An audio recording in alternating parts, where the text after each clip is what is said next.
my habit is to spend Tuesday night before I lecture with you in the den by myself and sort of plan the points that I want to make. I don't know how visible it is to an audience, but there are usually 2 or 3 points that I try to underscore and repeat and exemplify so that you can leave a lecture with a couple of main ideas. And last night I was unable to do that.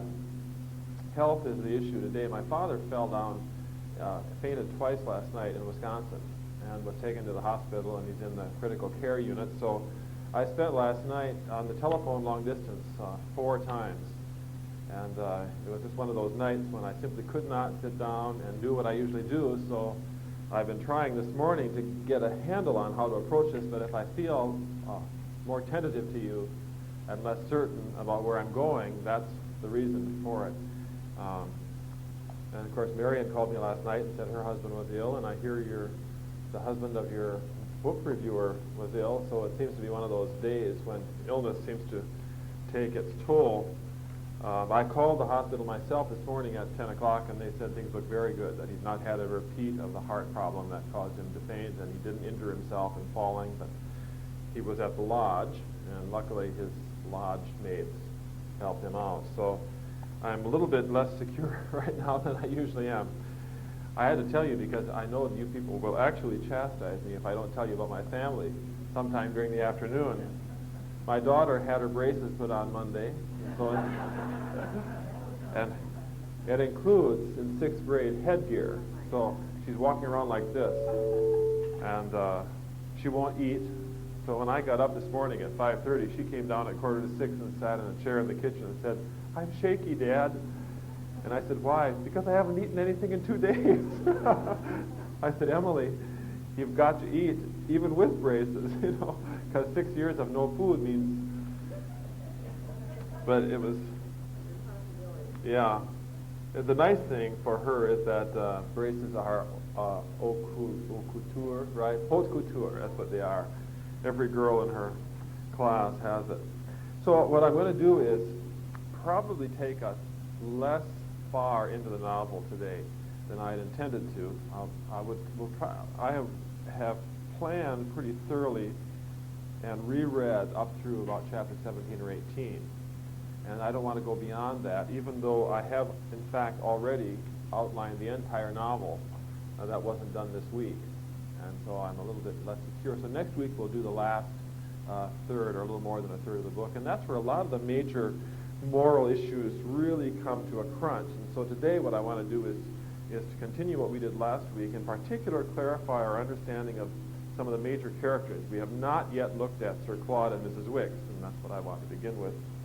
And insofar as I could plan ahead today's discussion with you, I want to look at those 2 characters, try to understand how they stand in front of us, and then continue to look at what it seems to me is a crucial way of understanding Henry James, and that is the fact that every dialogue encounter in this book deals with information that is beneath the language rather than the language.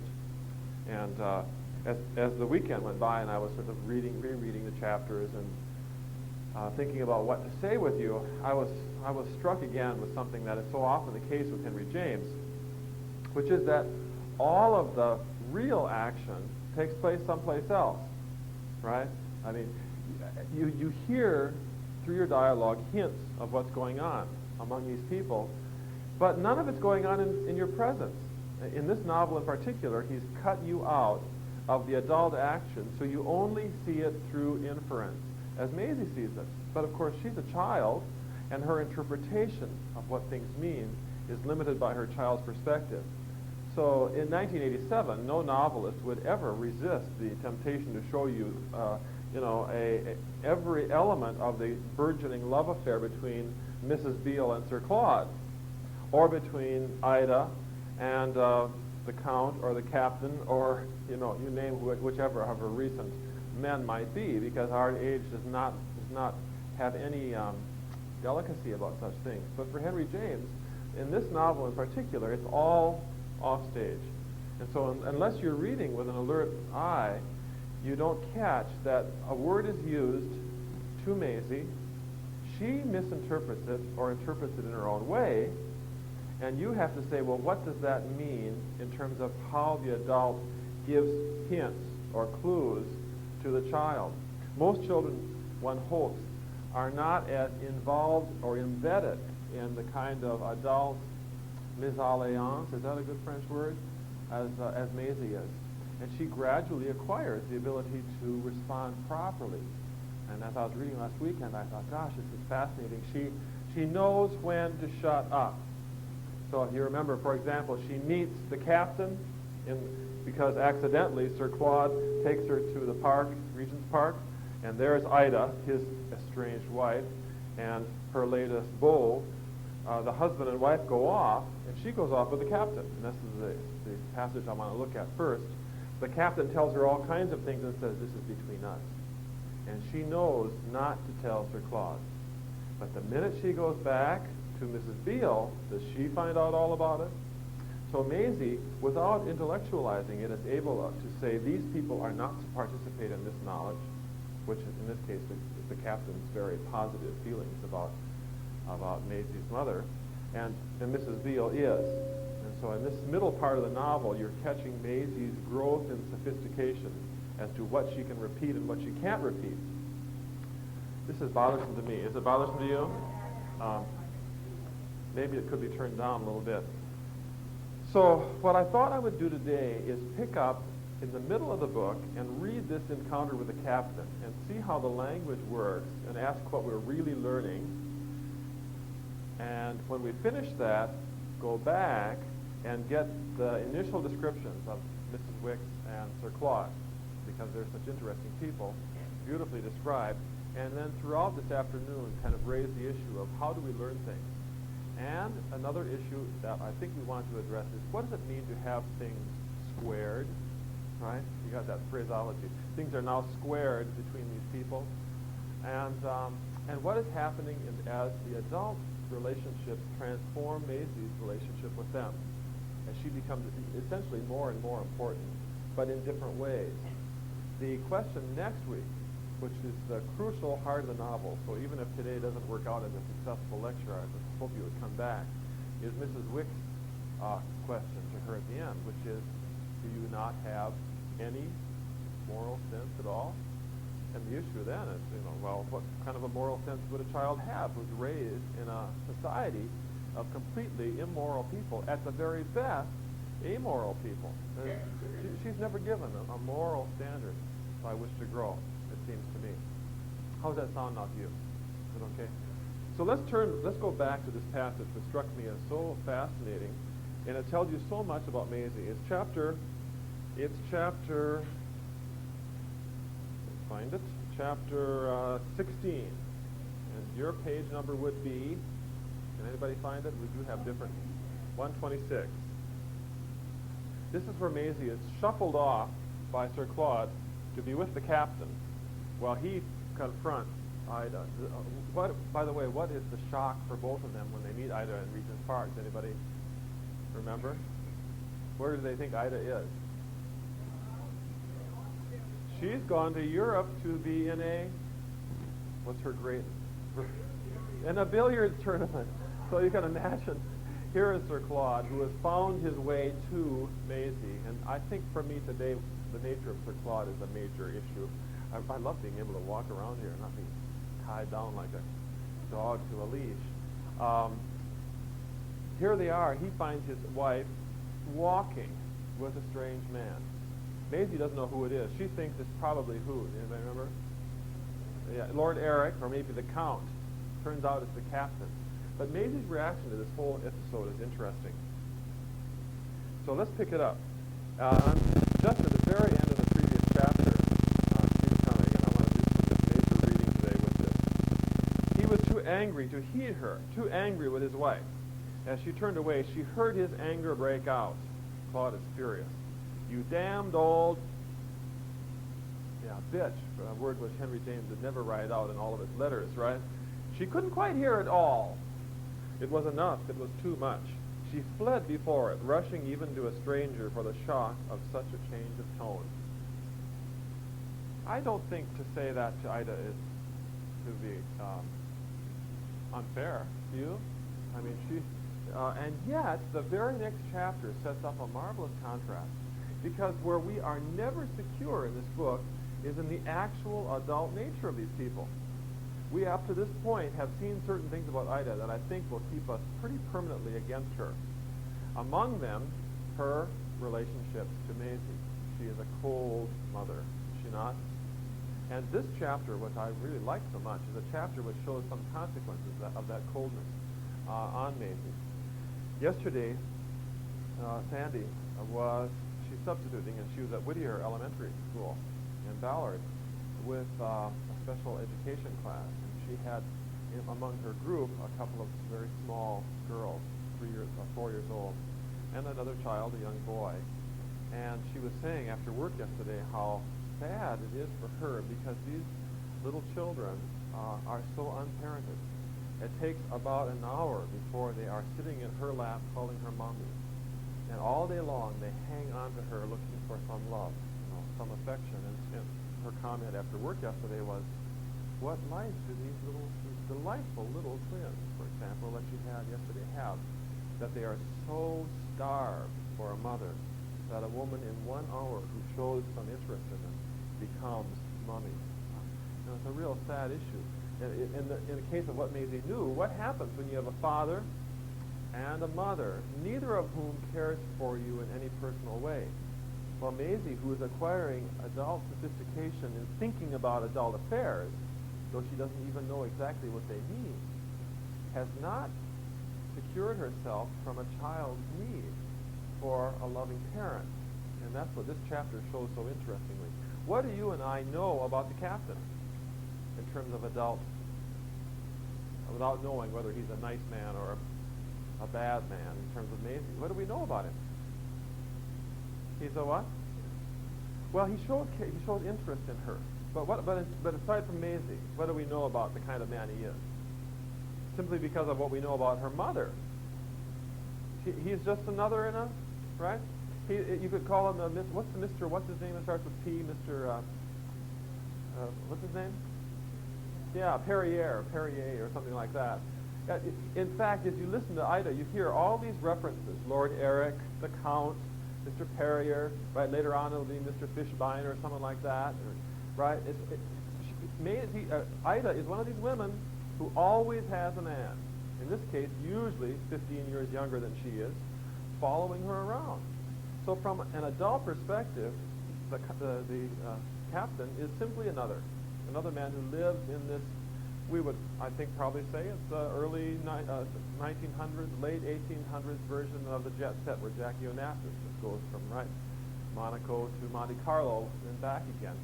But he looks at Maisie and is kind to her.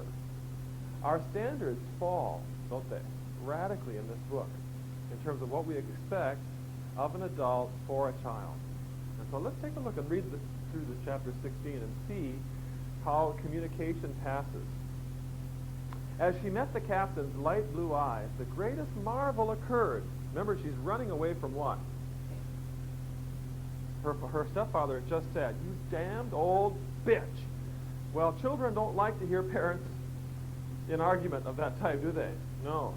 So she turns to this stranger and he smiles at her. She felt a sudden relief at finding them reply with anxiety to the horror in her face. What in the world has he done? He put it all on Sir Claude. You catch the first thing in the chapter? Sides are taken, right? Sides are taken. He has called her a damned old brute. She couldn't help bringing that out. Why would Maisie say that? She doesn't even know that other word, does she? No. So she puts it into a word that she can understand. The captain, at the same elevation as her ladyship, gaped wide. Then, of course, like everyone else, he was convulsed. What's he convulsed about? He's amused. He's amused at her. Yes. And by the way, at the same height, is he a tall man then? Yes, because Ida is probably 5'10" or 5'11". But he instantly caught himself up, echoing her bad words. A damned old brute, huh? Your mother. Maisie was already conscious of her second movement. I think she tried to make him angry. The captain's stupefaction was fine. Angry? She? Why, she's an angel. Does anybody remember what Maisie's reaction to this is going to be as we plow through this? How does she react to the captain when he says this? It's astonishing to her. Does she like it? Yes. In fact, what does this represent for her? She has never heard anybody say anything honestly affectionate or loving about her mother in her life. So her reaction to the captain, who's a stranger, is, tell me more, right? I mean, what little girl wouldn't want her mother to be praised? And she has been starved for any angle of vision towards her mother that would support what any little girl wants. My mom is the best mom in the world. Ida has given her no evidence of it, right? None at all. So her reaction to the captain, I was trying to think of it, and how do I try to make these characters in books vivid to us as people today, and I think as a father, I don't want my daughter falling in love with a strange man in 5 minutes, but Maisie's response is of that ilk, isn't it? You say the right thing, a child will respond. On the spot, as he said this, his face won her over. It was so bright and kind. Whose perspective? Yeah, it's Maisie's. And his blue eyes had such a reflection of some mysterious grace that for him at least her mother had put forth. Her fund of observation enabled her as she gazed up at him to place him. He was a candid, simple soldier. Very grave, she came back to that, but not at all terrible. At any rate, he struck a note that was new to her, and that after a moment made her say, do you like her very much? What's she wanting? More, right? This is like Oliver Twist. I was going to say Oscar Wilde. No, Oliver Twist, right? More gruel, right? Give me some more praise for my mother. What is she going to push the captain to do in this chapter? Does anybody remember? Yes. The words, and it's a wonderful scene, which I want to get to right away. She wants him to say the words, I love your mother. Does the captain want to say that? Well, in his world, right, will you live with Mom forever and be her husband? Later, right? It's one of the primary chapters of an adult in a difficult situation with a child that I've ever read, as Maisie pushes her desire for this. She knows that Ida and Sir Claude, right? And there's no likelihood of hope there. Do you like her very much? He smiled down at her, hesitating, looking pleasanter and pleasanter. Let me tell you about your mother. He put out a big military hand, which she immediately took, and they turned off together to where a couple of chairs had been placed under one of the trees. She told me to come to you, Maisie explained as they went, and presently she was close to him in a chair, with the prettiest of pictures before them, and the sound of birds, the flash of boats, the play of children in the air. The captain inclined his military person, sat sideways to be closer and kinder, and as her hand was on the arm of her seat, he put his own down on it again, to emphasize something he had to say that would be good for her to hear. Isn't that a wonderful image? He is consciously being kind to this child, whatever his moral nature is. He's really looking at her. Among the qualities of this novel that is interesting to me is how seldom people really look at Maisie. Mrs. Wicks does, right? I mean, she enfolds her, but you and I also know that Maisie is an extension of Mrs. Wicks' motherly needs, because she's a replacement for her own little girl. And how seldom Maisie is actually looked at as a person. And so James's portrayal of the captain leaning towards her with his military bearing and put his hand down on her. I was also conscious this weekend as I looked through these chapters how Maisie is gradually being treated more like a young woman and less like a little girl. And that has its effect on her as well. He had already told her how her mother, from the moment of seeing her so unexpectedly with a person who was, well, not at all the right person, had promptly asked him to take charge of her while she herself tackled, as she said, the real culprit. What's happened there in terms of terminology? Nothing seems in this novel to have its denotative meaning. You notice that? Any reference to people that people make, you have to interpret what it means.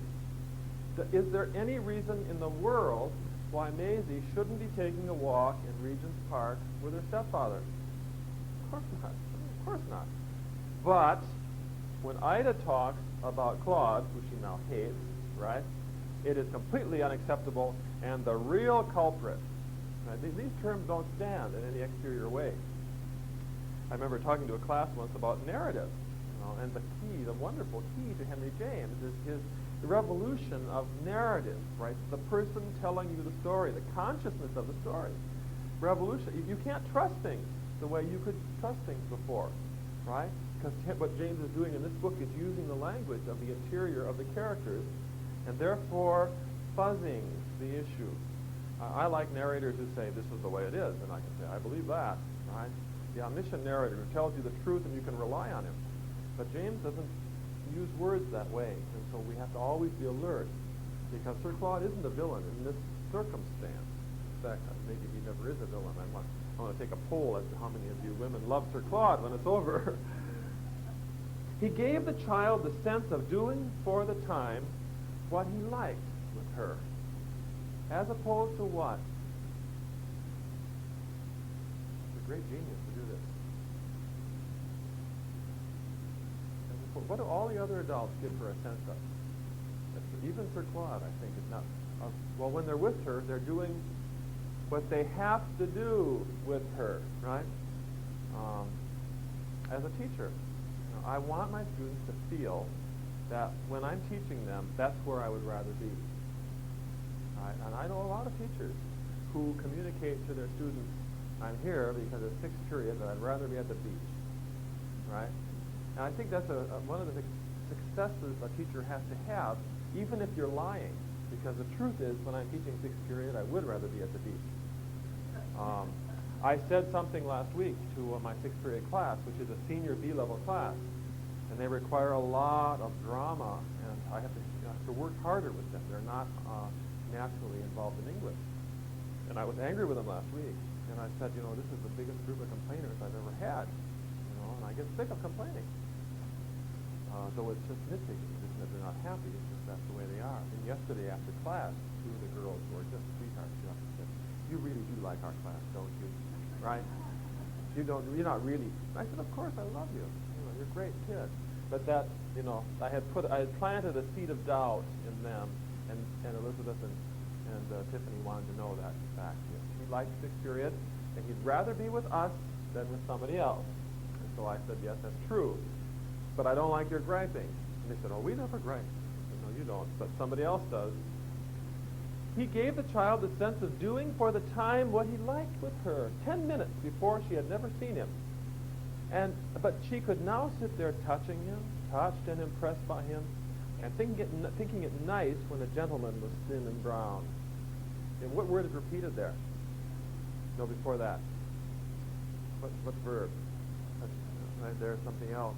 Maisie is never embraced by the people she needs to be embraced by, is she? Her mother and her father. And so a man who will touch her, all she needs is a touch, and all of a sudden this love wells out of her.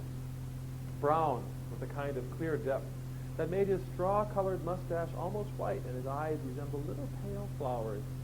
The most extraordinary thing was the way she didn't appear just then to mind Sir Claude being tackled.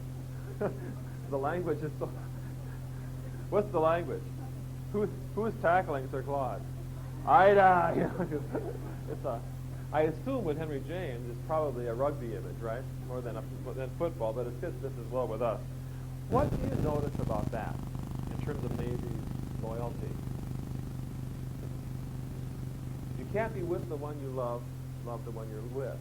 The old country song. You feel her intense attachment to Sir Claude, but if there's somebody nearby, right? As soon as Claude is over there, well, maybe the captain will do. So she's pretty quick to shift her allegiances. This is an issue we want to keep in mind next week when Mrs. Wick says, do you have any moral sense, right? Because it seems to me that one of the elements that Mrs. Wick is seeing is that Moral sense for Mrs. Wicks is loyalty to the one you love, right? And what Maisie's doing is playing, well, if I do this, will you do that? If you leave Mrs. Beale, will you, right? And then stay with us, and so she's acquired the adult ability to say, well, I'll move in with her and you move in with him, right? And we'll split the house in half, and if you can have the daughter and I'll take the son. And for Mrs. Wicks, to hear this out of the mouth of a child is simply appalling. Little girls don't, well, maybe they do. I mean, maybe she's learned that survival is, if you got a nice, loving man who you've only known for 10 minutes, and the other one is gone. Something that really ticked me about Sir Claude, I don't know if it bothered you, when he took her to live at Mrs. Beale's house and said, I'll be back regularly. Was he back regularly? No. And she sits there every day waiting for Sir Claude. But Sir Claude has an adult life, you know.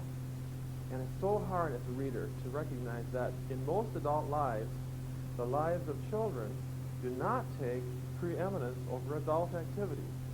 But for the child, they may. Does that make sense? Yeah. They are, absolutely. If he says, I'll see you frequently, she's waiting for that. Every other day she wants him to show up. But if Sir Claude were my age, you know, I know that my children's activities will be more interesting to me when they become adults. Now, my wife has this endless fascination with what the children are doing. So from kindergarten on, she's totally involved in the children's growth. Look at this little picture that Emily drew, right? Isn't that wonderful? Yeah, it's great, right? I mean, and as a father, I'm proud of her, but as a father also, I'm not enmeshed in children's interests. So going to see, I'm trying to think of relevant examples, going to see my son as a first-year band player in the band is a fatherly duty, but it's not the same thing as going to see the Seattle Symphony, right? I don't get the same degree of pleasure or kind of pleasure, it's just a different pleasure. But to my wife, it's greater than the Seattle Symphony, right? It's more wonderful. So I think later on, when they're adults, one of you said your daughter was going to be here today. Who is it? I talked to somebody's daughter was here, back there. And when you said it, you said, my friend is coming. Well, my daughter is coming. See, I think that's the ideal adult relationship for the children. The children are your friends. Now, Maisie is not an adult. She's not old enough for that, so she grabs on. I'm doing pretty good, winging it, right? If I can do this for 3 more chapters or paragraphs, we'll be in great shape. It's amazing how when you get going, you know, things do seem to work out. The most extraordinary thing was the way she didn't appear just then to mind Sir Claude's being tackled. The captain wasn't a bit like him, for it was an odd part of the pleasantness of Mama's friend that it resided in a manner in his friend's having a face so informally put together that the only kindness would be to call it funny. That's nice. An odder part still was that it finally made our young lady, to classify him further, say to herself that of all the people in the world, he reminded her most insidiously of Mrs. Wicks.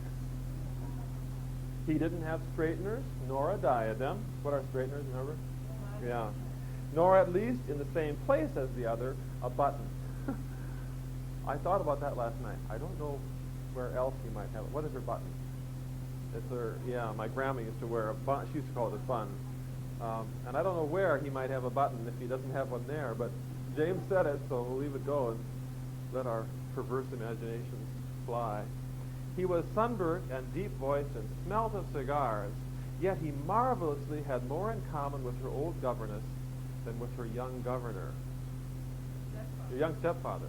What he had to say to her that was good for her to hear was that her poor mother, didn't she know, was the best friend he ever had in all his life. And he added, she has told me ever so much about you. I'm awfully glad to know you. What a gentleman this guy must be. Who's naive? No, I think he's being kind. I think he's being kind. That's her image of him, isn't it? Do you think it's true that Ida's been doing nothing with the captain but talking about her daughter? I suspect he first found out about this daughter when they saw them walking in Regent's Park. But he's one of these adults who has something for children. What is it James does not say, but you might figure it out. What is it that reminds her so insidiously of Mrs. Wicks that the captain has? Oh, yeah. He looks at her. They clearly are completely different personality types, aren't they? Different sexes, different ages, everything. But so few people focus on Maisie. Now, what does that say about Sir Claude? Who she loves, but there seems to be something missing there. What is Maisie to Sir Claude? She's an amusing. Does he enjoy her company? Yes, and he enjoys. I have a sense that Sir Claude enjoys thinking of himself helping this little girl. I think he is. He is a kind, but he's not a man who's involved with children per se. Maisie really is for Sir Claude I wouldn't say toy. What is her primary reason for?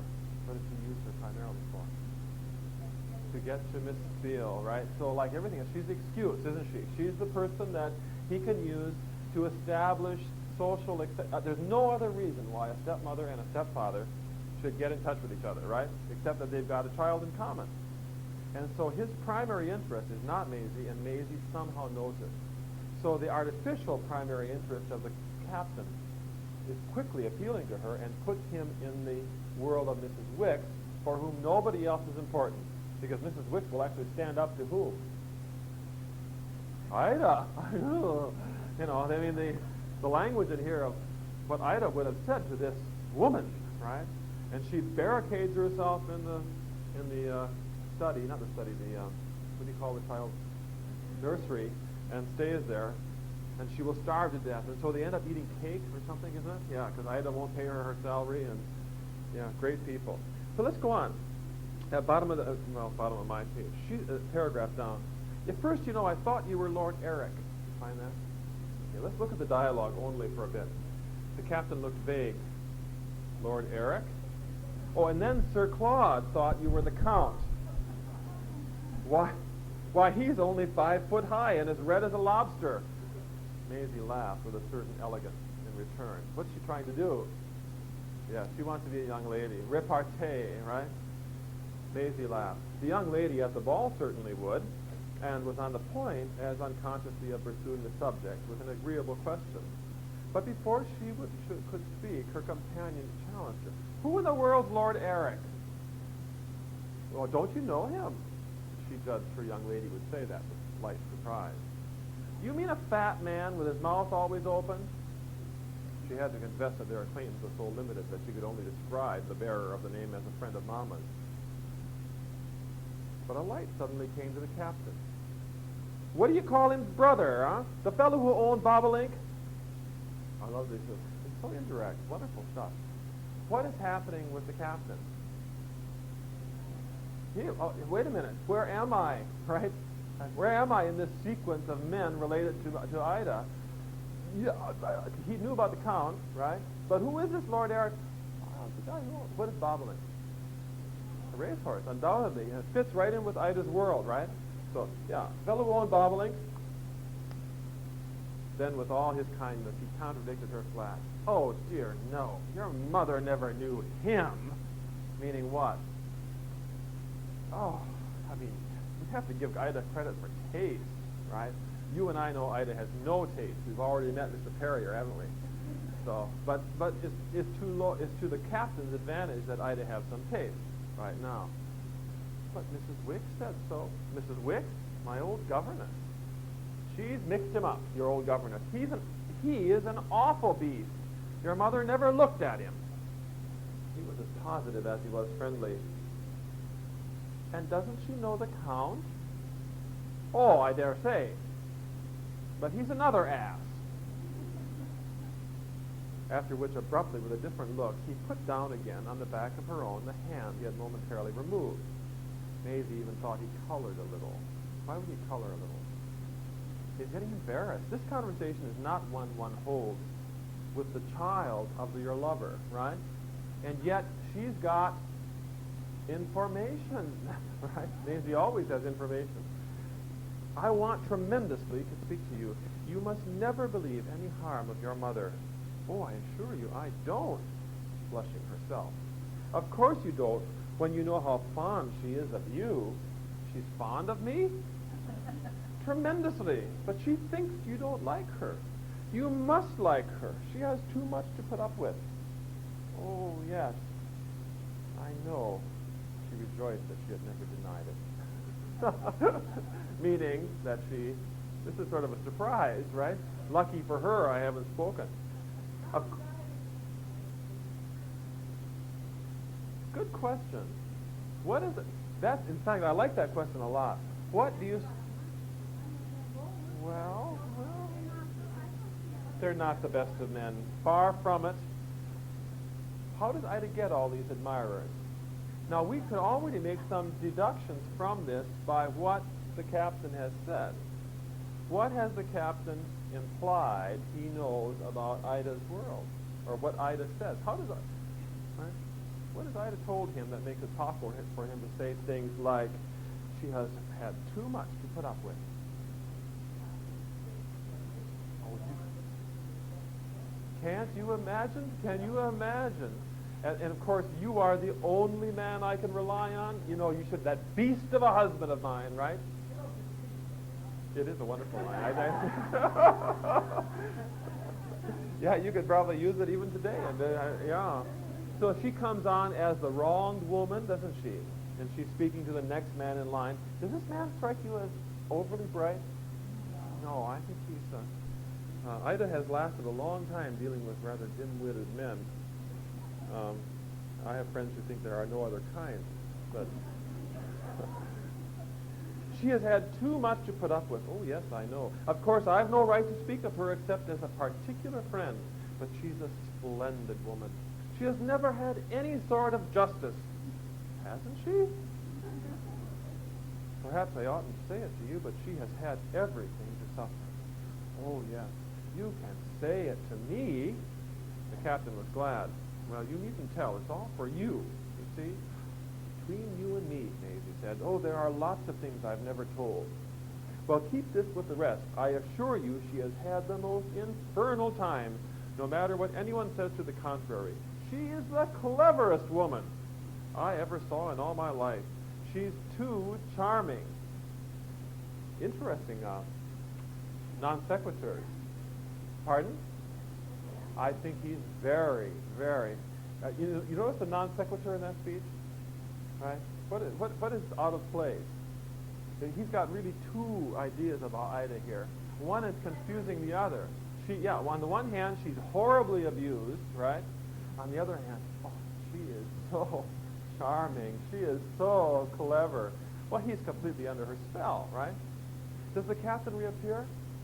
No, I mean, he is discarded along with all the others. But right now, there's nothing like love, right? There's nothing like love. Did I tell you Ben Franklin's line from last week? Ben Franklin, one of his Poor Richard's aphorisms was, there is no ugly love and no beautiful prison. Did I say that last week? No. But you think about it, right? When you're in love, whoever it is, and almost anybody you love is going to be normal, right? That's beautiful to you, and you can create the most gorgeous building, but if you're in prison, right, it's a prison. Once again, Ben Franklin is right, as he so often is. And it seems to me that that's exactly the condition that our friend, the captain, is in. I mean, right now, Ida is wonderful. He's all on her side. She had been touched already by his tone, and now she leaned back in her chair and felt something tremble within her. She's tremendous fun. She can do all sorts of things better than I've ever seen anyone. She has the pluck of 50. He doesn't mean the age of 50. He means the number 50, right? And I know, I assure you I do. She has the nerve for a tiger shoot. She's charming. She's clever. She's got pluck.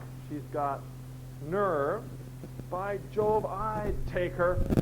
And she is, yes, open and generous. Don't you know? There are women that are such horrible sneaks. All right, we don't have to talk about that. She'll go through anything for anyone she likes. He appeared to watch for a moment the effect on his companion of this emphasis. Then he gave a small sigh that mourned the limits of the speakable, but it was almost with a note of a fresh challenge that he wound up. Look here, she's true. True blue. I think we lose a little bit by living in 1987, because James uses language from 1897 and or 1887, and you know those words that sound funny to us, don't they? But can you hear them in James's world? You know, true blue, Horatio Alger, right? America, apple pie. Maisie had so little desire to assert the contrary that she found herself, in the intensity of her response, throbbing with a joy still less utterable than the essence of the captain's admiration. She was fairly hushed with the sense that he spoke of her mother as she had never heard anyone speak. It came over her as she sat silent that after all this admiration and this respect were quite new words, which took a distinction from the fact that nothing in the least resembling them in quality had on any occasion dropped from the lips of her father, of Mrs. Beale, of Sir Claude, or even of Mrs. Wicks. What it appeared to her to come to was that on the subject of her ladyship, it was the first real kindness she had heard. Maisie is starved for someone to say something nice about her mom. Absolutely. And so naturally, as a child, she doesn't know when to stop. She doesn't have your or my adult sophistication that he's merely being kind. You say nice things to a kid, right? The ugliest drawing of a first grader is beautiful. You never give a critical, right? I mean, who would be so cruel, would you? Gee, that's a lousy drawing, little kid. No, whatever it looks like, it's wonderful. And so what she does, she wombs into the captain. She cried into that paragraph with a pang straight at him. Cried as she had never cried at anyone in all her life. And earlier in the paragraph, the tears filled her eyes. She can hardly control herself. You notice this is exactly halfway through the book where Maisie loses her control. Oh, do you love her? She brought out with a gulp that was the effect of her trying not to make a noise. It was doubtless another consequence of the thick mist through which she saw him that in reply to her question the captain gave her such a queer blurred look. What has the captain done? Wait a minute. We weren't talking about love, right? This word is too powerful. He stammered. Yet in his voice there was also the ring of a great awkward insistence. Of course, I'm tremendously fond of her. I like her better than any woman I ever saw. I don't mind in the least telling you that. Wait a minute. That's not the question. Tremendously fond is not the same thing as love. And Maisie's little girlness says, I want to hear that word love, right? And this adult man doesn't want to say the word love because obviously he doesn't love Ida. Yeah. I don't mind in the least telling you that, and I should think myself a great beast unless I did. So he's got standards. He won't sleep with any woman he's not fond of. Yeah. Then to show that his kindness was superlatively clear, he made her, with a kindness that even Sir Claude had never surpassed, tremble again as she had trembled at his first outbreak. He called her by her name, and her name drove it home. My dear Maisie, your mother's an angel. That's pretty good expression, yeah. Well, he doesn't know it, though.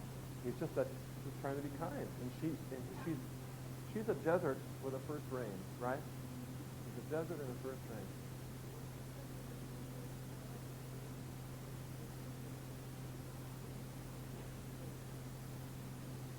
Yeah, I know. Well, we can't say he knows Ida very well. I think he is.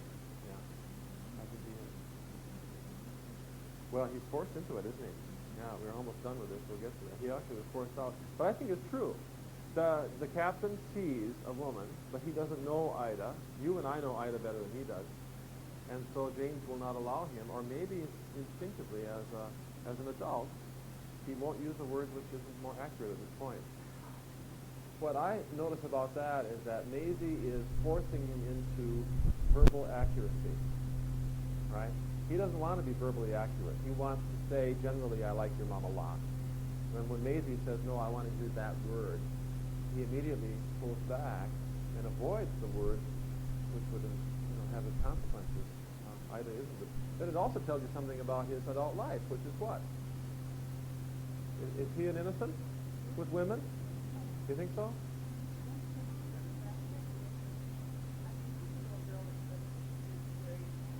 Oh, not only that, but she pushes and pushes. Yes. Yeah.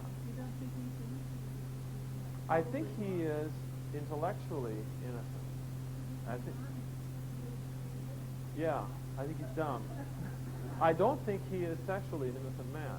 When he says any woman I ever saw, he means all the adult women that I've been around, and that's his moral world. But I do think he is an innocent man in the sense that he just doesn't perceive the interiors of people. And so he'll take Ida for what she presents herself to be, and later on she'll throw him away. And he's going on. And what is he not used to? Obviously, in terms of language. It's the word he can't say love. He can't say love. Yeah. Yes, it does. It does. He's a very interesting figure to have appear in the middle of the book and then disappear.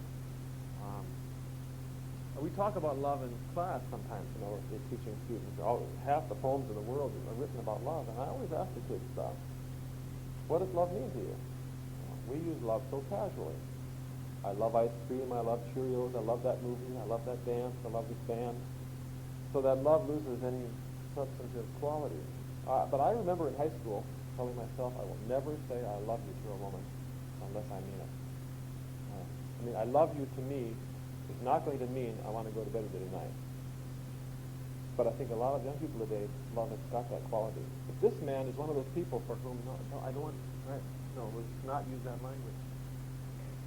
How stupid is he? Yes. And she's going to push him in that direction, because not only is he going to be forced to say, I love her, because he can't back out, but Maisie is going to say, will you live with Mommy? Right? She's not satisfied with that. She wants to create a perfect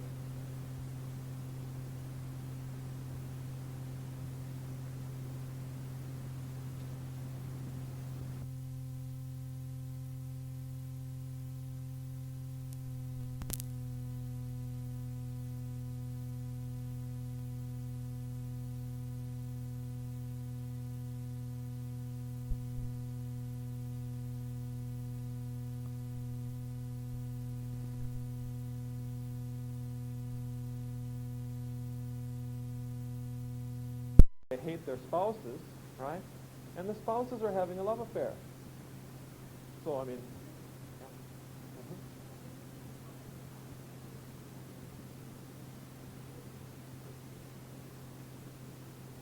Yeah.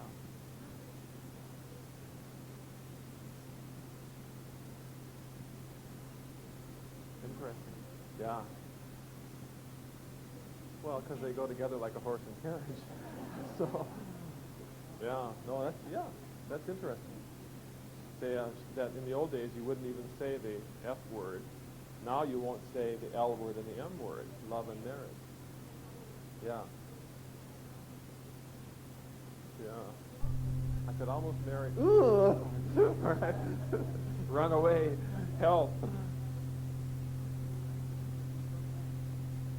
What's on the deck?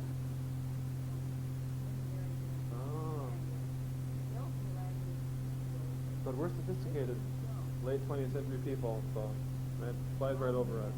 Is it? Well, I worked in a tire factory, and you can hear language in a tire factory that you wouldn't believe. It's not like church. Yeah.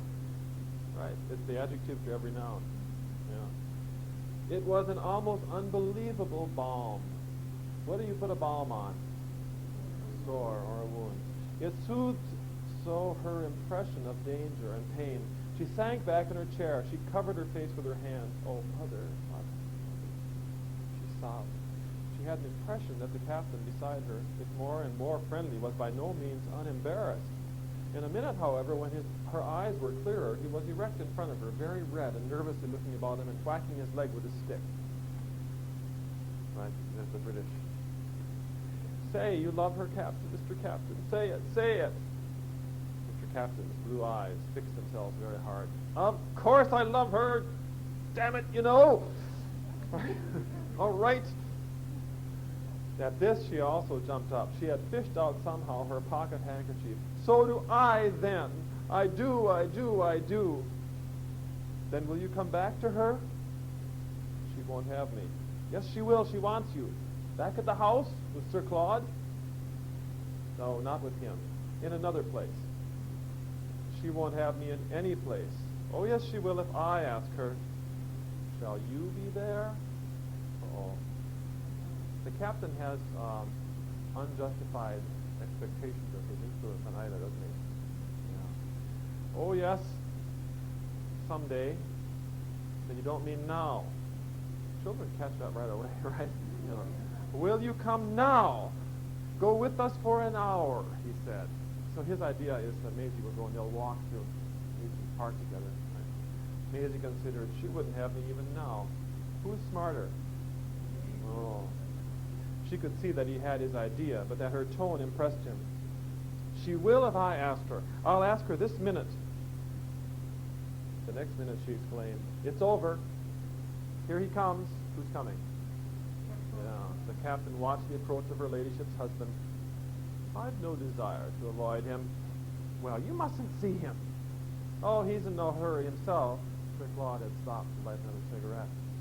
She was vague as to the way it was proper he should feel, but she had a sense that the captain's remark was rather a free reflection on it.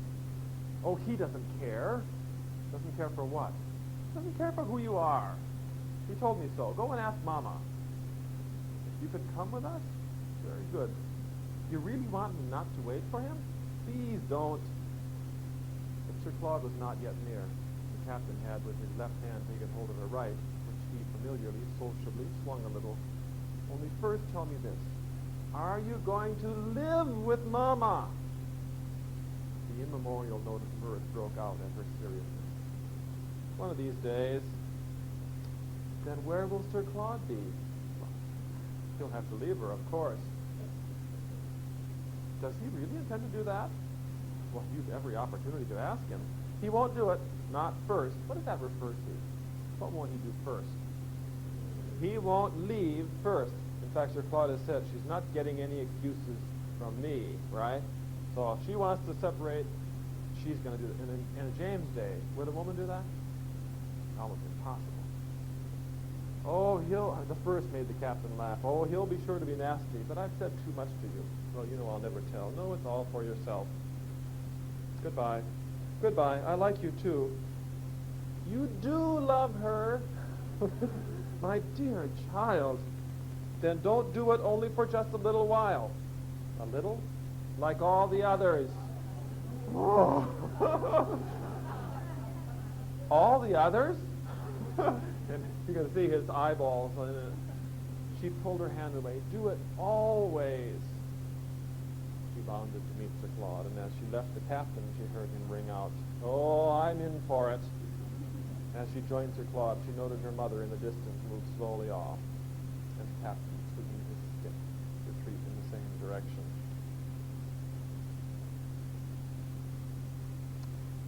Let's stop with that and have our break. And when we come back, we'll look at the descriptions, initial descriptions earlier on in the book of Mrs. Wicks and Sir Claude. Okay.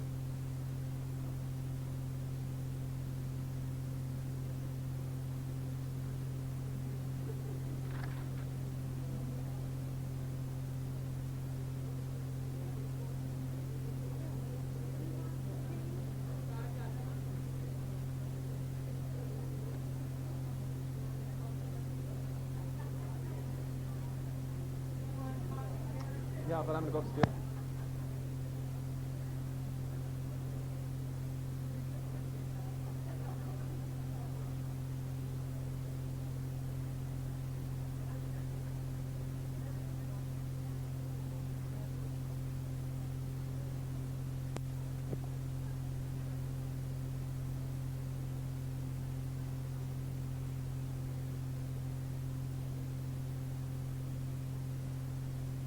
yeah, I will make sure we do not at least wrap up the moral issues at the end next week. So we do have about half the book next week to push ourselves towards. It's also very interesting.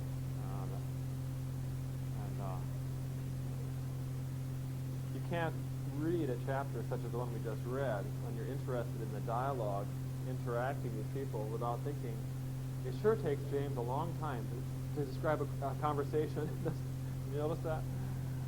Little tiny sentences and huge explanatory context of the sentences. So that was, I had a good time with that. I really enjoyed chapter 16. But we still have to look more closely at a couple of these major figures, especially since next week, if any two people are at the core of the climax of this novel, it's Sir Claude and Mrs. Wicks. And so their sensitivities as to who is going to do what and how is Maisie going to end up, and will it be 4 of them, or 2 of them, or 3 of them. I thought it was pretty important that this week we at least spent part of the afternoon looking at the description and the natures of these people. So it's back in chapter 4 that we meet Mrs. Wicks, and it's a wonderful Jamesian description. If you find that in your text. 48 in your book.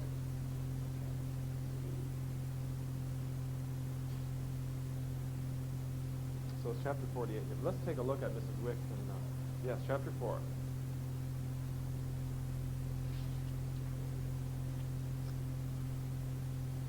At the end of chapter 3, we have pointed out that at this point, Maisie has received her first chance to have an object to her affection, and that was her governess, Miss Overmore, who's going to become Mrs. Beale, right? And so what's happened is that she is now finding herself with alternative homes. Each one requires somebody who can take care of her, and who shows up on the doorstep one day is Mrs. Wicks. So we're in paragraph 1 of chapter 4. See if we can find a place to start. I find James unduly difficult to find places to start reading. It's really bothering me. Yeah. Halfway down. Let's go up a little bit farther. In a still more frightening old woman. Okay. This is only about 10 lines down in the first paragraph. Okay. What is the first thing you see when you see Mrs. Wicks? If you've just come from, this is not, Mrs. Beale was young and beautiful and, right, romantic, very exciting to a little girl. Here's your new governess, and it is Margaret Hamilton, right, or someone like that. A figure awaiting her on the very doorstep. You're to be under this lady's care, said her mother. Take her, Mrs. Wicks. Oh, every time I read about Ida, what do you notice about it? Yes, just makes you cringe. What do you suppose is one of the reasons Ida hired Mrs. Wicks instead of someone like Miss Overmore? Cheap, no competition, right? Yes, a rather simple-minded woman with a limited education.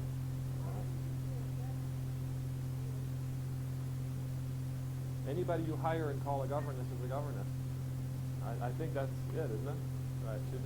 Ida has not held Mrs. Wicks up to any standard of education. What do they spend their time learning? Right. Telling stories, right? Novels and romances, which is perfectly all right with me, but for the education community. A figure awaiting her on the very doorstep. Take her, Mrs. Wicks, she added, addressing the figure impatiently, and giving the child a push from which Maisie gathered that she wished to set Mrs. Wicks an example of energy. Right, Case? Whoom! Here's this child going on. Mrs. Wicks took her, and Maisie felt the next day would never let her go. She had struck her at first, just after Miss Overmore, as terrible. But something in her voice at the end of an hour touched the little girl in a spot that had never even yet been reached. Maisie knew later what it was, though doubtless she couldn't have made a statement of it. These were things that a few days' talk with Mrs. Wicks quite lighted up. The principal one was a matter Mrs. Wicks herself always immediately mentioned. She had had a little girl quite of her own, and the little girl had been killed on the spot. On the spot. What's that? Yeah. What does that mean? What spot? Yeah, on what spot? Yeah. You can hear Mrs. Wick's voice, can't you? James is good at indirect dialogue. She was killed just on the speech, run down by a tram, right? Or kicked by a horse, or fell out of a window, or a piano fell on top of her. But what you know about her little girl is that she was killed on the spot. She didn't die of a wasting disease, obviously. So she learns about the little girl. Now in the next paragraph. She is to treat the little dead girl as your little dead sister. Okay. Is Mrs. Wicks a lively personality, cheerful, outgoing? Yeah. When you first read about Mrs. Wicks, you think, oh, what an environment for a child to be in. This morose woman, right, who's totally involved in the dead child. And Maisie no longer is Maisie. She is a substitute. Right, yes. And then you start feeling, well, maybe that's not so bad. Why? Why do you feel that ultimately it isn't so bad? What is it about Mrs. Wicks that even... Yes, she's a mother. And Mrs. Wicks is that woman wandering the earth trying to find a child to love, right? And here is a child who needs love more than anybody. So in spite of the fact that Mrs. Wicks isn't bubbling with joy, she's also not running around with the man next door. She is totally focused to give out her great reservoir of affection. It's really an interesting image. Somehow she wasn't a real sister, but that only made her the more romantic. It contributed to this view of her that she was never to be spoken of in that character to anyone else, least of all to Mrs. Farang, who wouldn't care for her nor recognize the relationship. It was to be just an unutterable and inexhaustible little secret with Mrs. Wicks. Maisie knew everything about her that could be known, everything she had said or done in her little mutilated life. 19th century prose, isn't it? Exactly how lovely she was, exactly how her hair was curled and her frocks were trimmed. Her hair came down below her waist. It was of the most wonderful golden brightness, just as Mrs. Wicks's own had been a long time before. Mrs. Wicks's own was indeed very remarkable still, and Maisie had felt at first that she should never get on with it. It played a large part in the sad and strange appearance, the appearance as of a kind of greasy grayness, which Mrs. Wicks had presented on the child's arrival. It had originally been yellow, but time had turned that elegance to ashes, to a turbid, sallow, unvenerable white. Still excessively abundant, it was dressed in a manner of which the poor lady appeared not yet to have recognized the supersession, with a glossy braid like a large diadem. What's a diadem? Crown. Yeah, crown or tiara, on the top of the head, and behind, at the nape of the neck, a dingy rosette like a large button. She wore glasses, which in humble reference to a divergent obliquity of vision, she called her straighteners. Right? Yeah, yes, right? She straightens out. Wall-eyed. An editor says that? Well, wall-eye means, well, oblique could be that way, couldn't it? Could be wall-eyed. But it's not, she's not like me. I'm nearsighted, but if you look at my eyeballs, they look normal, right? She's, right? You don't know which eye to look at when you see Mrs. Wicks. And a little ugly snuff-colored dress trimmed with satin bands in the form of scallops and glazed with antiquity. The straighteners, she explained to Maisie, were put on for the sake of others, whom she believed they helped to recognize the bearing, otherwise doubtful, of her regard, meaning you can't tell what she's looking at. The rest of the melancholy garb could only have been put on for herself. With the added suggestion of her goggles, it reminded her pupil of the polished shell or corselet of a horrid beetle. That's great description, it seems to me. You might notice along the way that James segues into Mrs. Wicks wonderfully from a description of the child. So it's not a crude, let me tell you about Mrs. Wicks. He starts out with the child and then moves, and what element of the child's appearance? Her beautiful bright hair, and then moves right over to the hair of Mrs. Wicks. And most of the description is in Mrs. Wicks's hair. If we want to be analytical about things, why do you suppose he picks on her hair? What's the problem with Mrs. Wicks? especially if you move back up to, see if we can find it here. Dressed in a manner of which the poor lady appeared not yet to have recognized the supersession. What's the key to Mrs. Wicks already? Yeah. What's the problem with her hair?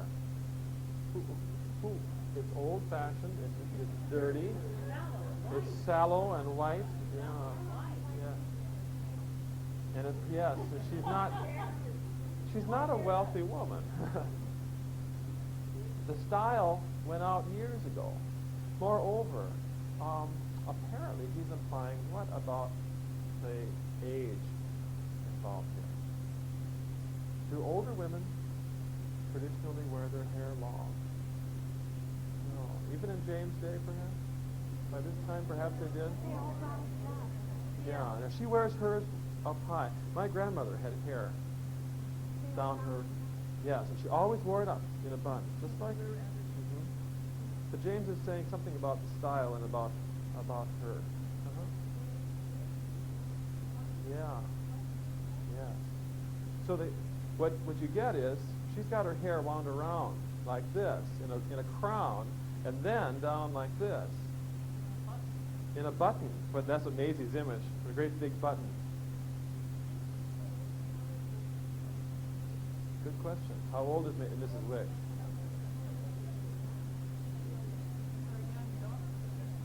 If her daughter has only been recently dead, she certainly isn't in her old age. Now you put her in contrast with Ida. She's older than Ida, right?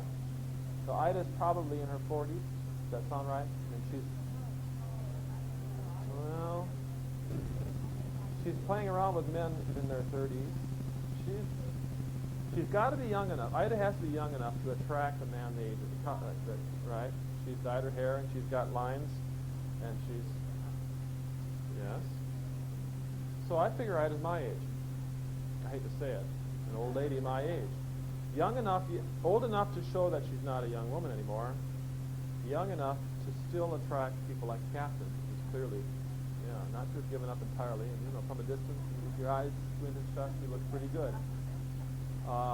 So I'm trying to be logical about these people. I would say probably Mrs. Wicks to me would be in her early 50s.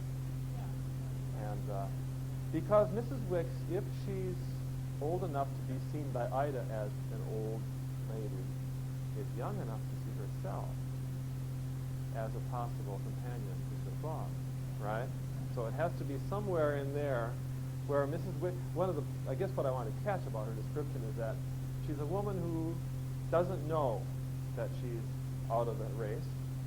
She still thinks if she wears her hair in a diadem that she's going to be beautiful. But the hair is not brilliant blonde. It's sort of a dirty, sallow color. And she's not, and she's got also these funny things. What do they call it on her dress? Scallops, yeah. They're crusted with age, yeah. So, but to Mrs. Wicks, the thought of Sir Claude falling in love with her is not unthinkable, right?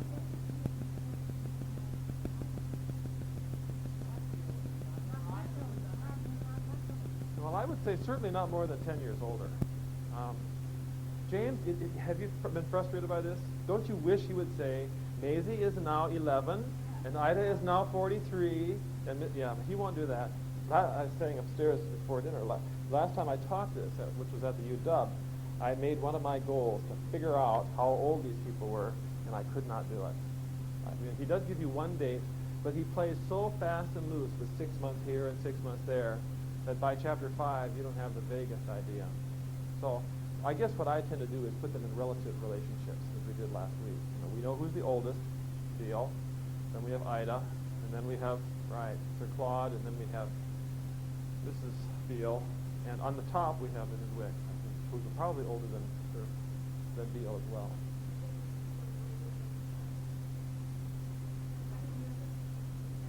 Oh yeah, she's the youngest one there. We do know that. We know that it goes Beale, Ida, Sir Claude, and Mrs. Beale. Because remember, Maisie thinks, wait a minute, there's some curious relationship. because Ida is older than Sir Claude, which is not the way it's supposed to be. Not traditionally. Yeah, I would say. Not a whole generation, but enough to be significant. Well, that raises, when Maisie is thinking about relationships and ages, she finds the fact that her mother is interested in Sir Claude, marries Sir Claude, astonishing because her mother's older. Well, Mrs. Wicks is also interested in Sir Claude, and she's got, I think, a decade on Ida. You know?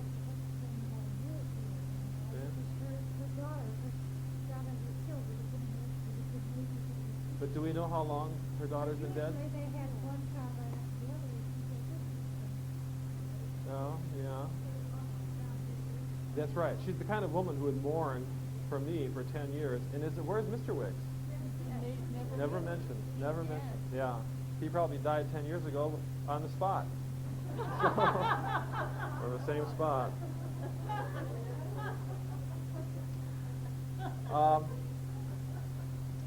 What more do we want to say about Mrs. Wicks at this moment? Anything? Any questions about her? She is. Well, her garb is really, it's pretty corroded, but it's really quite feminine. Oh, yeah. Oh, yeah. You know, Mrs. Danvers who comes into No. the house and governs. And I was not right when I said Margaret Hamilton. No, Right. she's. What would be a good actress to play Mrs. Wicks? The fading Disney Lee. No. It's got to be somebody a little. Agnes Moorehead? You like to play the game of who in the movies would be this, right? Yes, that's exactly it. The cook. Yes. Mrs. Yeah. Mrs. Bridges. Mrs. Bridges is Mrs. Wicks. Yeah.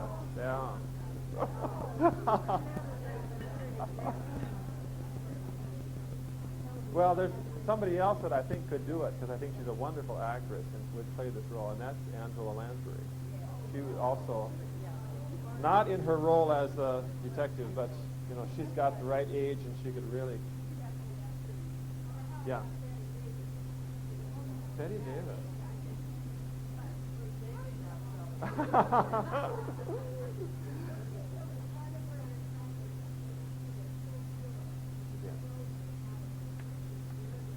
Right. She makes that. Oh yes, yeah, Geraldine Page. Yeah. Oh. What child would play Maisie? Yeah. No, they wouldn't. You got a good Mr. Beale? Got a good Beale? Nicholson, perhaps. He's a good actor. Claude Rains. Claude who? Okay, let's go on. Let's take a look at Sir Claude. Now, Sir Claude would be easier to cast, right? It'd be someone like Clark Gable, perhaps? No? Cary Grant. Cary Grant. Let's find Sir Claude. Chapter 8. Chapter 8. Oh, heck, Laurence Olivier from Rebecca could be Sir Claude.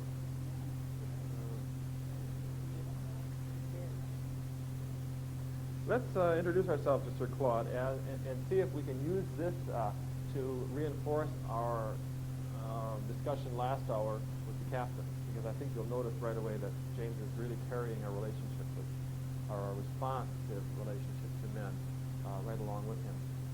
Someone was saying at the break, there is a frightening vulnerability to Maisie. And James could easily have made her the result of abuse, certainly sexual abuse. What is she going to be open to when she's 16 if any kind man has her just bursting with affection? Luckily, James was too innocent to see that potential, but he's got the psychology already here, doesn't he? And luckily, the captain is not that kind of person, so we can be thankful for that, too. So in chapter 8, can you find the paragraph that begins, the situation, however, had taken a twist, which is about 3 pages in? Page 69. Do we remember who Susan Ash was?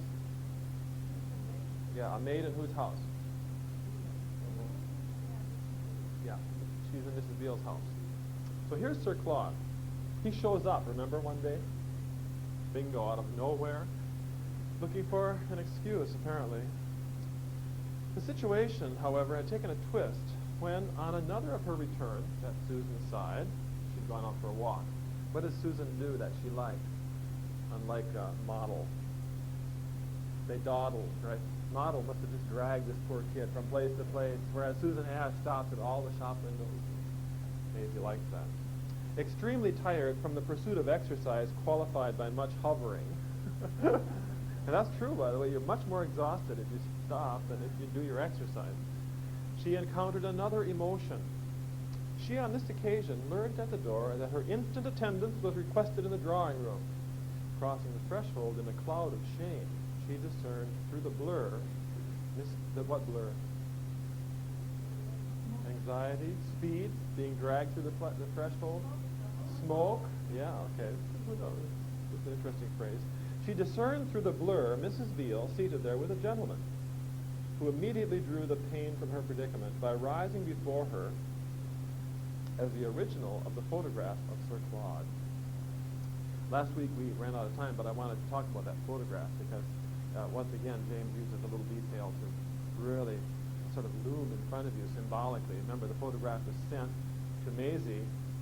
Mrs. Beale is all ready to just throw it away, intercept it. Everything that comes to Beale's house is thrown in the fireplace, remember? All the letters across the room. Ida never gets a letter through. And then she looks at the photograph, and what does Mrs. Beale think? Well, put it on the mantle. And the photograph is, Mrs. Beale is already interested, isn't she? This is not a bad-looking gentleman. He looks like Laurence Olivier. So here is the actual person rising in front of her. She felt the moment she looked at him that he was by far the most shining presence that had ever made her gape. Gape? No. And her pleasure in seeing him, in knowing that he took hold of her and kissed her, as quickly throbbed into a strange, shy pride in him, a perception of his making up for her fallen state, for Susan's public nudges, which quite bruised her, and for all the lessons that in the dead schoolroom, where at times she was almost afraid to stay alone, she was bored with not having. It was as if he had told her on the spot that he belonged to her, so that she could already show him off and see the effect he produced. What quality is Maisie starved for? That's so fascinating. Poor kid. She wants to have her own, right? And so the love that bursts out of this child is the love, this is my dad, right? He has not even said a word to her. All he's done is stand up when she comes in the room. And immediately, that's, right, all right. The child, the child you're proud of, the father you're proud of, the mother you're proud of, trying to find someone. The trouble with Mrs. Wicks? You can't be proud of a woman who looks like that, right? Maisie's taste is too sophisticated in mothers, isn't it? She wants not only love, she wants beauty and style. And Mrs. Wicks has neither of those things. All she has is love. Oh, yes. Yeah. But she has no way of judging it except from exteriors. And exteriors say Mrs. Wicks. So, no, nothing else that was most beautiful ever belonging to her could kindle that particular joy. Not Mrs. Beale at that very moment. Not Papa when he was gay, nor Mama when she was dressed, nor Lisette when she was nude. Who's Lisette? Yeah. The joy almost overflowed in tears when he laid his hand on her and drew her to him, telling her with a smile of which the promise was as bright as that of a Christmas tree, that he knew her ever so well by her mother, but had come to see her now so that he might know her for himself. There's a repetition in chapter 16 of the same language. Remember, the captain said, your mother told me so much about you. But the captain here is not the person involved, it's Sir Claude, and he has actually taken the initiative. And this is more important. She could see that his view of this kind of knowledge was to make her come away with him. And further, that it was just what he was there for, and had already been, some time, arranging it with Mrs. Beale and getting on with that lady in a manner evidently not at all affected by her having, on the arrival of his portrait, thought of him so ill. Now, I always say to my students, read with your eyes open. What have you just been told that if you read alertly is different from what Maisie is thinking? Because things are going on in the adult world. Right. Right. Mr. Beale wasn't. Right. And what have you noticed now? The key detail here? Well, more than that. She's more than willing to let him. He has been in the drawing room for some time, alone with Mrs. Beale. You get that?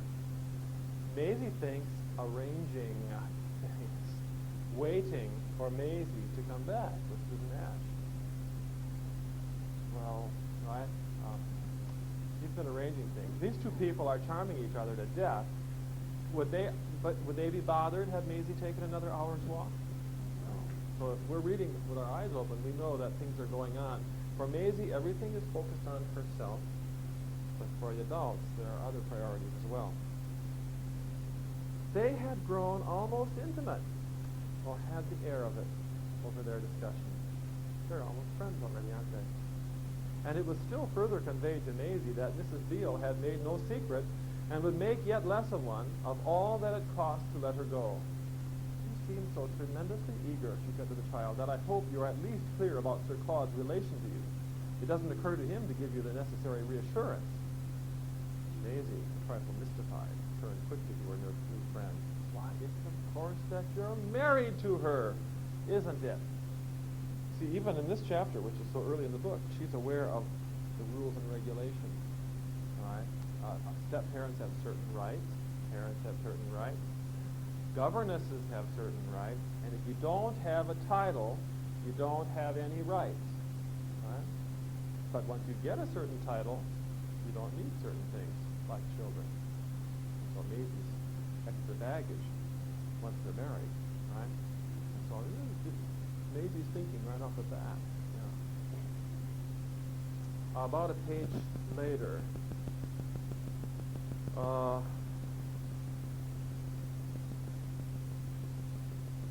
if I can find out. I can't find a place to pick it up here. Let's continue on with the dialogue. We've been married, my dear child. This is the next paragraph from where we stopped. 3 months, and my interest in you is a consequence, don't you know, of my great affection for your mother. In coming here, it's of course for your mother I'm acting.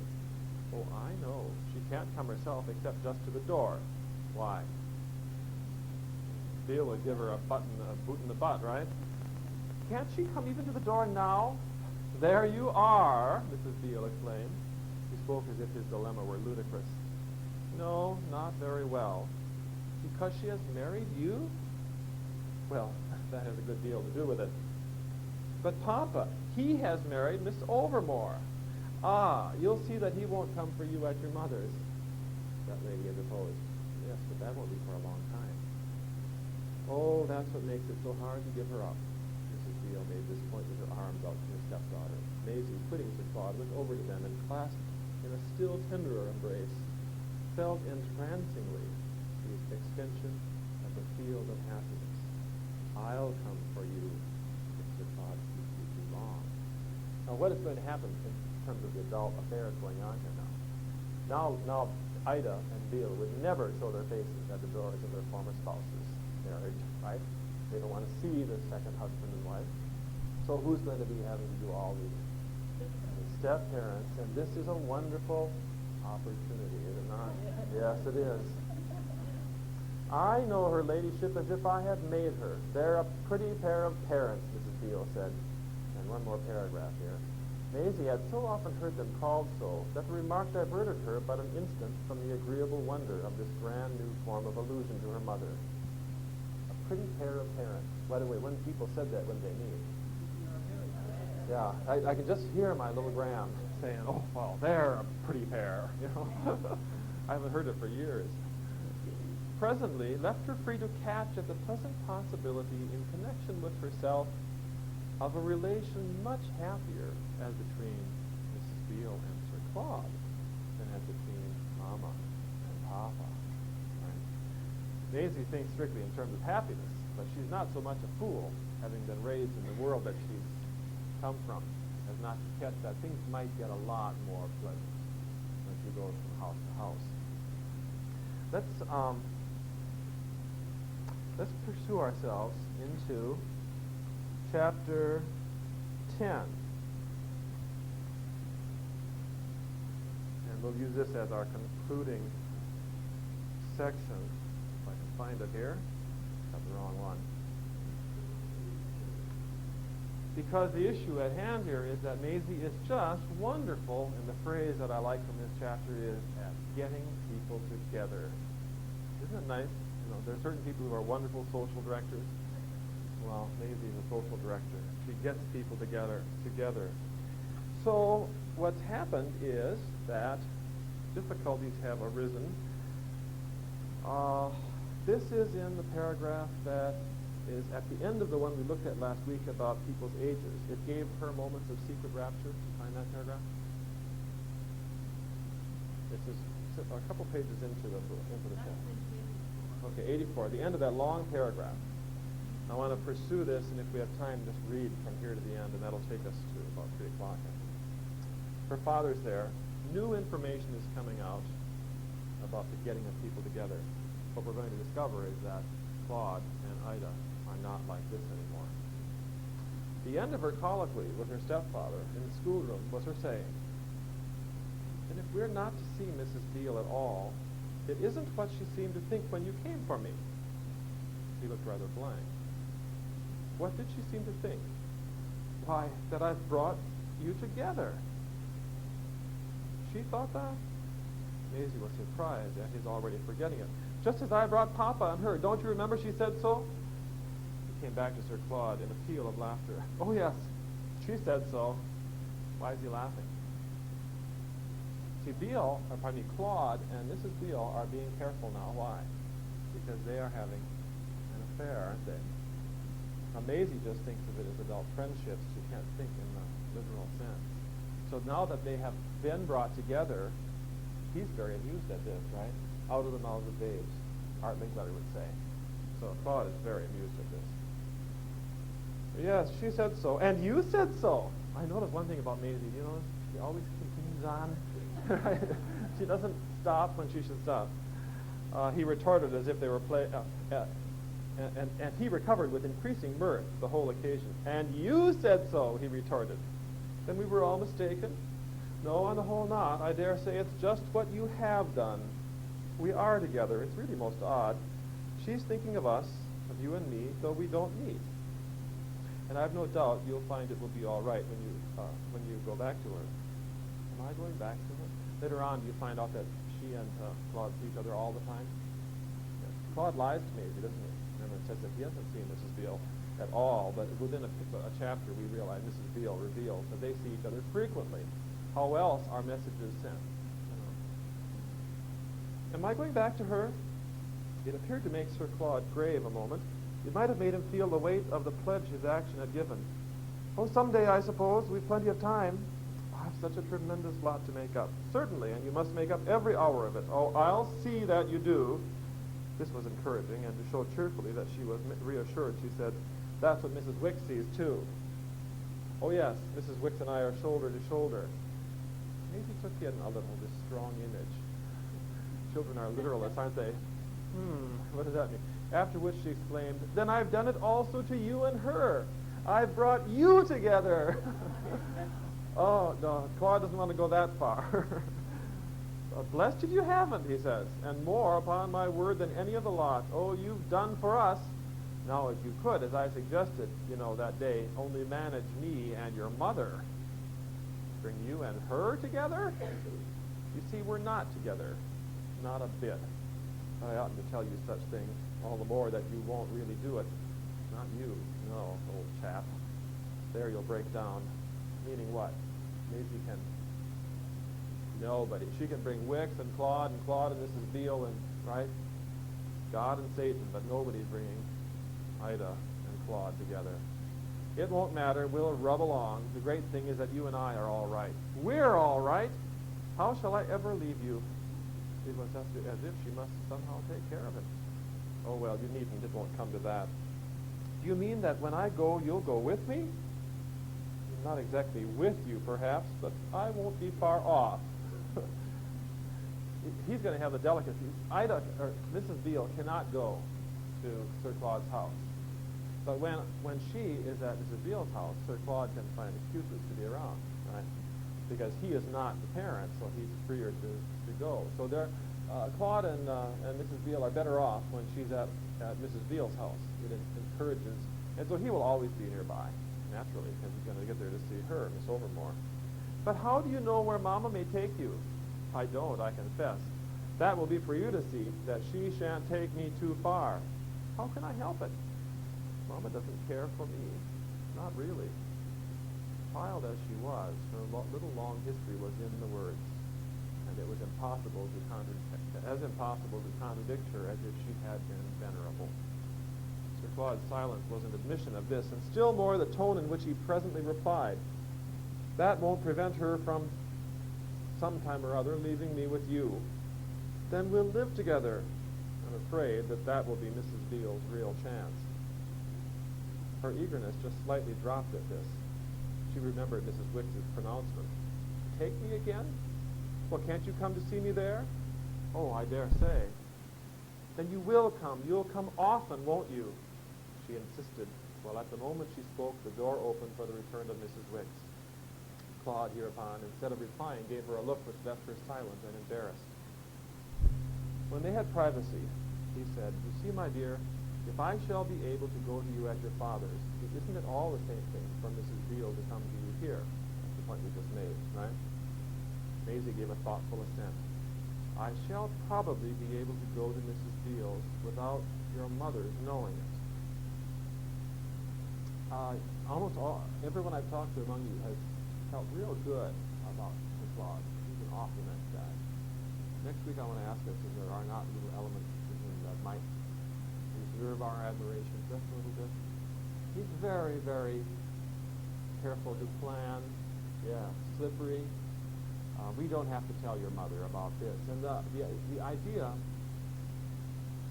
I guess what I want to say is that I'm not overly shocked or bothered by the adult world, right, such as this.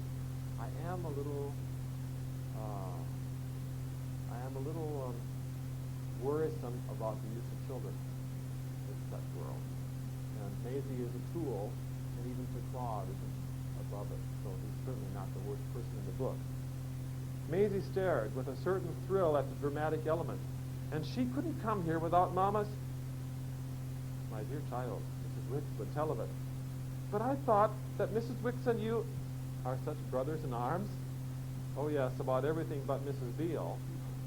And if you should suggest that we might somehow or other hide her peeping in from Mrs. Wicks... I don't suggest that. Sir Claude looked as if he could indeed see why. No, it would really be impossible. There came to her from this glance at what they might hide the first small glimpse of something in him that she wouldn't have expected. Okay. There had been times when she had had to make the best of the impression that she was herself deceitful. Yet she had never concealed anything bigger than a thought. Of course, she now concealed this thought of how strange it would be to see him hide. And while she was so actively engaged, she continued, Besides, I'm not afraid of your father. And you are of my mother? Rather, old man. That's probably as good a place as any to stop our reading right now. You see that he is being given some depth here that it's easy to slip over because the other people in this book are so unpleasant. Deceit, adult deceit.